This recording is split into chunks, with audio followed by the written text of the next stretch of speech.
नमस्कार आमी जयंती आमादेर रान्नाघरे आपनादेर सकलके स्वागत। आजके आरो एकटी नतून रेसिपि निये आपनादेर सामने हाजिर हये गेछि। आशा करब रेसिपिटी आपनादेर भालो लागबे। यदि भालो लागे अवश्यई किन्तु लाइक कमेंट शेयर करते एकदमई भुलबेन ना। निजेदेर बंधु बान्धव एबं परिबारेर सकलेर साथे किन्तु भिडियोगुली अवश्यई शेयर करे नेबेन। तो चलुन रान्नाटी शुरू करे नेওয়া যাক। फेले देওয়া जिनिस दिएও जे एत भालो एकटी रेसिपि होते पारे सेटा आजके मा जदि ना खाओ तो जानतेई पारताम ना।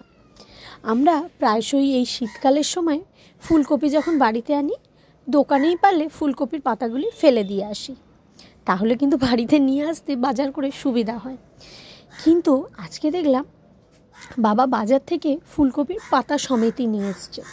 तो सेई पातागुलो दिए जे मा एत सुंदर एकटी रेसिपि बानाबे जेटा सत्यि এই রকম ভাবে যদি একটা ভর্তা বা বাটা বানানো হয় তাহলে কিন্তু খুব সহজে একদম পুরো পাত পরিষ্কার করে খাওয়া হয়ে যাবে। তো তার জন্য এখানে মা কি করেছে, মা কিন্তু ফুলকপির পাতাগুলো ধুয়ে নিয়েছে, নিয়ে কড়াইয়ের মধ্যে কিছুটা জল দিয়ে তার মধ্যে কিন্তু পাতা, বেশ কতগুলি কাঁচা লঙ্কা এবং একটু সামান্য নুন দিয়েছিল।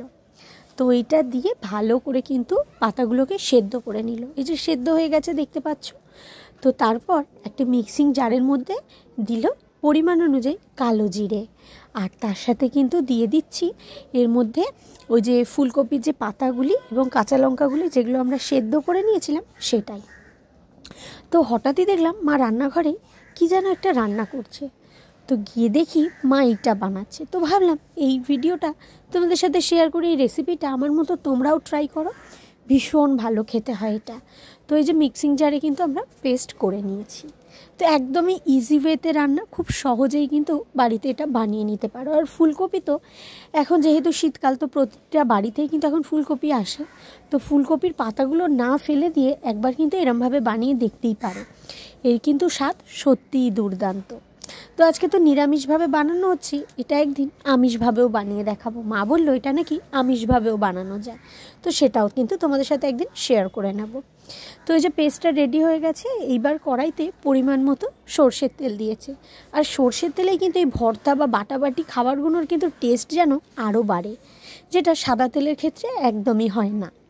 তো এখানে সর্ষের তেল দিয়ে দিয়েছে, তার মধ্যে এবার বাটাটা দিয়ে দিয়েছে, তার সাথে দিয়েছে পরিমাণ মতো নুন, হলুদ এবং চিনি দিয়ে ভালো করে নাড়াটালা করে নিচ্ছে। যেটা তোমাদের বললাম একদমই সোজা একটা ইজি রেসিপি, তো অবশ্যই কিন্তু বাড়িতে এটা ট্রাই করো। আর এই যে রেডি হয়ে গেছে আজকে আমাদের ফুলকপির পাতার ভর্তা বা বাটা। তো কেমন লাগলো রেসিপিটা অবশ্যই কিন্তু আমাকে কমেন্টস করে জানিও।